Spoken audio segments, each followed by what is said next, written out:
Quelles sont précisément ces armes sur lesquelles Kiev peut compter?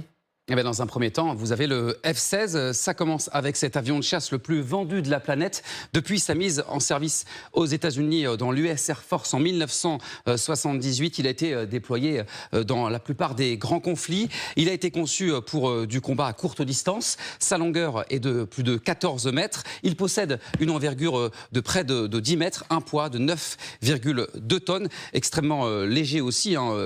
Ça, c'est à vide évidemment, contre 16 tonnes pour l'avion russe Sukhoi Su-27. Le F-16 est équipé aussi d'un unique réacteur et il peut atteindre la vitesse de 2400 km par heure. Le F-16 peut également être équipé de missiles anti-navires, anti-aériens et air-sol. Actuellement, l'Ukraine utilise des avions de l'ère soviétique. On va le voir sur ces images. On ne voit pas sur ces images. Ces avions. Là, c'est l'attaque MS. Hein. Là, c'est l'attaque. Effectivement, voilà, on voyait un petit problème. Parlons-en, Brandon, de cette attaque MS. C'est important hein, parce que là, donc, les F-16 vont arriver en renfort alors qu'il y a les attaques MS depuis mi-octobre et ce sont des missiles extrêmement importants. Expliquez-nous pourquoi. Et ils sont entrés dans l'arsenal de l'armée américaine en 1991 contre l'armée irakienne. Ce sont des missiles tactiques qui peuvent toucher des cibles à 165 km de distance. Chaque missile attaque MS pèse 1670 kg et mesure 4 mètres de long. Et ils peuvent s'avérer très efficaces puisqu'avec leur système de guidage, ils ont un degré de précision de 10 à 50 mètres, ce qui peut rendre difficile leur interception. L'utilisation des missiles attaque MS pourrait être important, notamment de ce que dit Zelensky pour son armée pour les prochaines semaines. On a appris également, Brandon, hier que le Japon, c'est une première parce que pendant des années, le Japon ne voulait pas fournir des armes létales, des armes qui peuvent tuer à l'étranger, allait aider les États-Unis à fournir des armes à l'Ukraine. Et ce sont les systèmes de défense patriotes dont l'Ukraine a tant besoin. Effectivement, c'est la première exportation d'armes létales par le Japon depuis la fin de la Seconde Guerre mondiale. Ces missiles patriotes fabriqués par le groupe Mitsubishi Heavy Industry, qui ne sont pas directement d'ailleurs livrés à Kiev ou à d'autres nations, ils serviront à renflouer les stocks américains, ce qui permettra aux États-Unis de livrer ses propres missiles patriotes. Et les missiles patriotes sont des systèmes très sophistiqués qui jouent évidemment un rôle clé dans la défense de l'Ukraine face à la Russie. C'est un système de missiles sol-air avec pour but de détruire les menaces aériennes comme les avions ou les missiles balistiques susceptibles de transporter des armes nucléaires. Merci beaucoup, Brandon, pour ces explications. Avant de se demander avec vous, Amiral, si ces armes vont faire la différence sur le terrain, Claude Blanche-Maison, pourquoi ce revirement ? On a entendu, on a vu les déclarations du Premier ministre des Pays-Bas. Non, j'allais dire enfin, c'est pas vraiment un revirement puisque Joe Biden avait donné un accord de principe à ce que des pays européens puissent livrer des F-16 à l'Ukraine. Et puis ensuite... Monsieur l'ambassadeur, il y a encore quelques semaines, les Polonais avaient manifesté un peu leur agacement en disant on fait ce qu'on peut, attention, sinon on fournira plus d'armes. On se souvient qu'en Grande-Bretagne, au Royaume-Uni, on avait commencé à dire non mais attendez, on n'est pas Amazon, on fait ce qu'on peut. Avec l'aide bloquée aux États-Unis, l'aide bloquée à l'Union européenne, on avait senti que ça tanguait un peu. C'est vrai, mais on sentait bien aussi que les Hollandais étaient assez allants sur le sujet et que les élastiques qui existaient là aussi, comme vous le suggérez, les élastiques, c'était la formation, et même on avait douté de la bonne foi américaine lorsqu'il dit qu'il faut d'abord que les pilotes apprennent l'anglais. Bon, on suppose que la plupart des pilotes savent déjà l'anglais. Bon, parce que, ne serait-ce que, enfin, les aviateurs, j'imagine, je parle sous le contrôle de l'amiral, évidemment, sont familiers des formalités en anglais. Alors, ce qu'on ne sait pas sur l'affaire de Routeux, c'est à quelle catégorie appartiennent exactement ces F-16, parce qu'il y a beaucoup de catégories de F-16. Et que j'ai cru comprendre que le général Jaloujny demandait d'ailleurs qu'ils soient upgradés, comme on dit en français. C'est-à-dire qu'on les porte à un niveau supérieur. Parce que, comme on l'a montré, le F-16 initial est un avion ancien. Donc depuis, il y a eu plusieurs générations avec des éléments techniques qui changent tout en réalité dans l'utilisation. Et puis enfin, 16, c'est pas beaucoup. il faut qu'en effet d'autres pays européens fournissent des F-16 pour qu'il y ait une masse de manœuvre aérienne qui puisse être utilisée par le général Zaloujny dans de bonnes conditions. Alors effectivement, ça changera tout quand, au printemps, on l'espère, enfin en tout cas après l'hiver, parce que ça permettra, lorsque les Ukrainiens décideront d'une nouvelle offensive, de pilonner l'ennemi avant d'envoyer l'infanterie et les chars. Et effectivement, actuellement, l'artillerie ne permet pas de le faire assez loin. Et là-dessus, tout le monde était d'accord pour dire que sans aviation performante, il était très difficile de percer un front qui était défendu, qui était armé, comme l'est le front de 1200 km fortifié par les Russes. Alors, ça peut changer en effet les choses, mais il faut voir aussi que les Russes multiplient les attaques de missiles et également de drones sur les villes, sur des objectifs civils, et que les Ukrainiens ont besoin aussi de davantage de moyens de défense anti-aériens. Et des moyens de défense anti-aériens qui ne sont pas toujours adaptés aux drones, puisque les Russes, d'ailleurs, font de l'ironie mal placée en disant les Ukrainiens sont obligés d'utiliser des missiles très chers pour démolir des drones qui coûtent 10 000 euros. Donc il y a aussi ce problème-là, qui est l'adaptation des engins anti-aériens, des défenses anti-aériennes, à la nature de l'attaque. Les Russes, maintenant, multiplient l'utilisation de drones pour attaquer les objectifs civils, notamment les centraux énergétiques, les centres de production de vapeur pour le chauffage urbain, d'eau chaude pour le chauffage urbain, de façon à rendre la vie très difficile aux Ukrainiens pour la période d'hiver. Amiral. Oui, bien, je pense. D'abord, il faut se souvenir que, quel que soit l'armement, c'est la qualité des militaires qui les emploient qui fait la différence. Hein, c'est un peu la fronde de David contre Goliath. Hein. Il fallait que David soit un tireur parfaitement entraîné. La deuxième chose, c'est que effectivement, dans les armements qui ont été indiqués, les F-16 et les missiles ATACMS, le F-16 est un avion qui a été vendu à des milliers d'exemplaires, qui est extrêmement agile, très rapide, monoréacteur, qui n'a pas une capacité de pénétration phénoménale, mais ce n'était pas l'objectif de l'US Air Force. Donc, ça va faire des dégâts s'il est bien utilisé par les forces armées ukrainiennes. Mais moi, là-dedans, il n'y a pas simplement les pilotes. On oublie toujours, c'est la capacité de commander des opérations aériennes, maritimes ou terrestres. C'est toujours la même chose. Et il y a cette deuxième étape qui est la capacité de commander des opérations, de coordonner des attaques venant de différents points, coordonner entre ce qu'on appelle la troisième dimension, sur un champ de bataille aéroterrestre, les moyens terrestres et les moyens aériens. Les Ukrainiens, depuis un certain temps, ne le font pas, faute de moyens. Ils ont été entraînés à ça, ils savaient le faire au début. Il va falloir qu'il y aura sans doute quelques non pas bavures, mais quelques cafouillements au départ.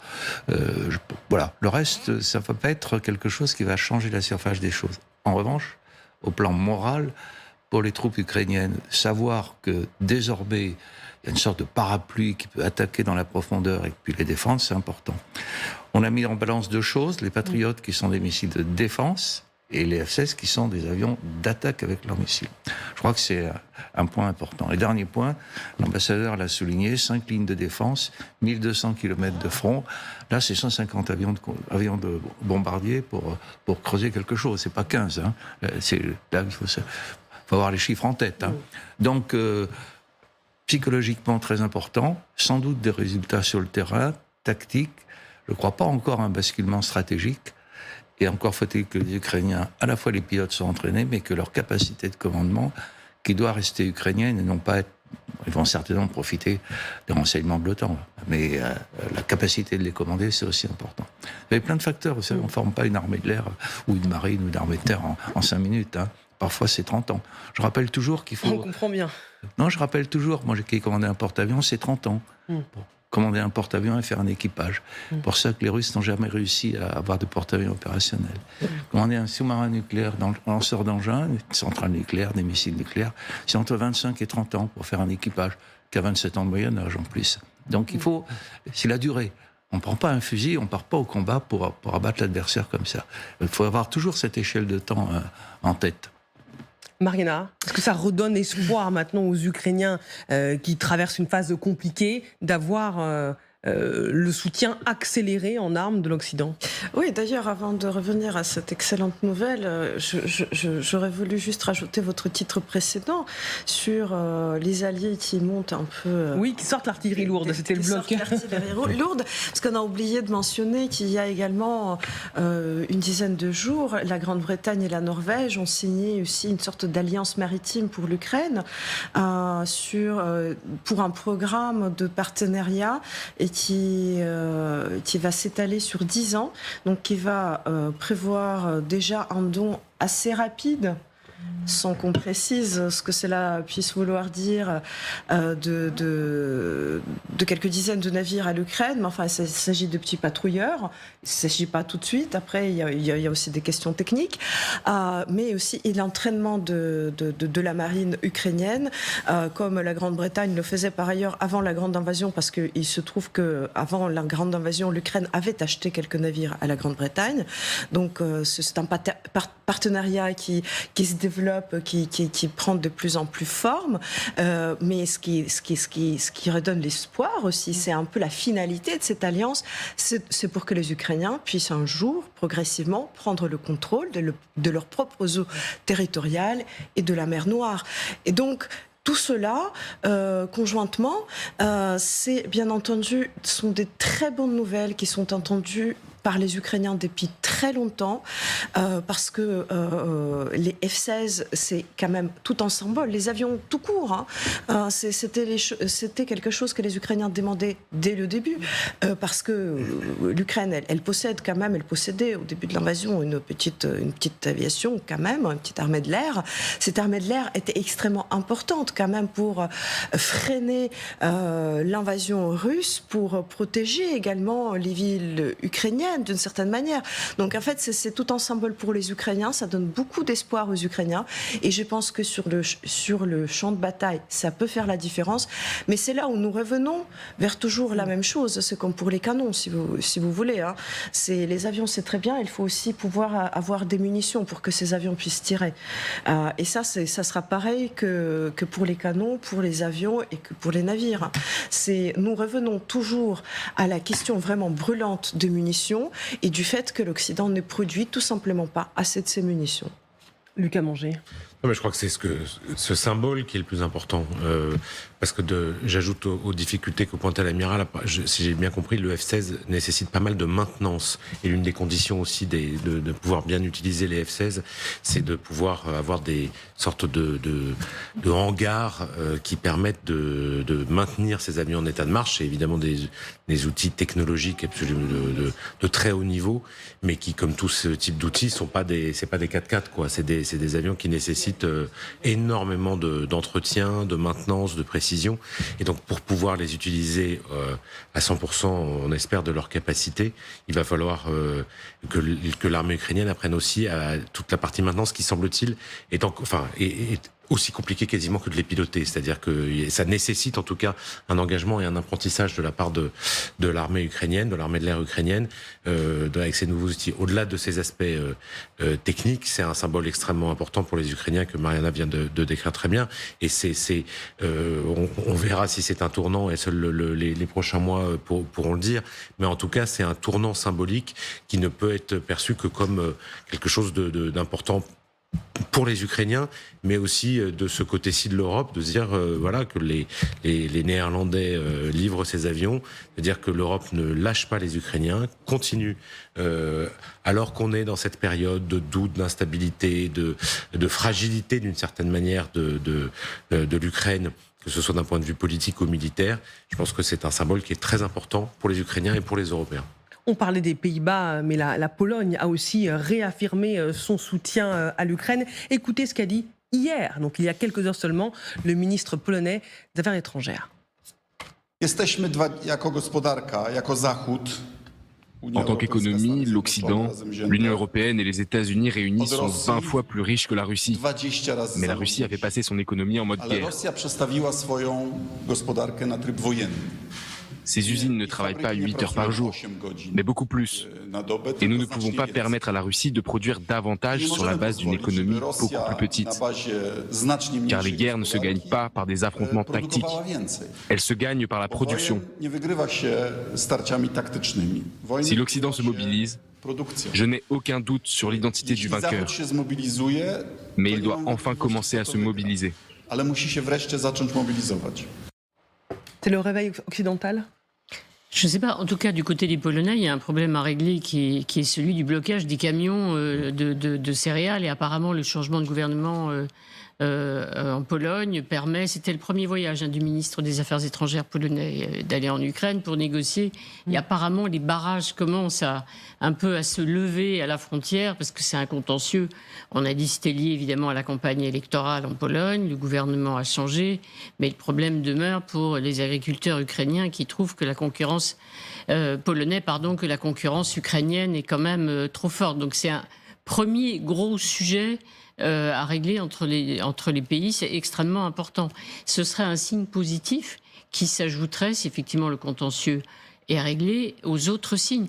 Parce que je regarde quand même la livraison des F-16 annoncée par les Pays-Bas, il y a aussi le Danemark, elle a été promise au mois d'août dernier. Donc on est, si je ne m'abuse, au mois de décembre, et on parle de la livraison prochaine de ces avions. Quant à la Belgique, qui n'a pas grand-chose à offrir, mais quand même qu'un certain nombre de F-16, elle les annonce pour 2025. Donc, je me dis que c'est très important psychologiquement de montrer que, alors que les crédits sont bloqués aux États-Unis, que c'est pas réglé en Europe, on n'abandonne pas l'Ukraine. Mais avant que tout fonctionne, il faudra encore quelques mois.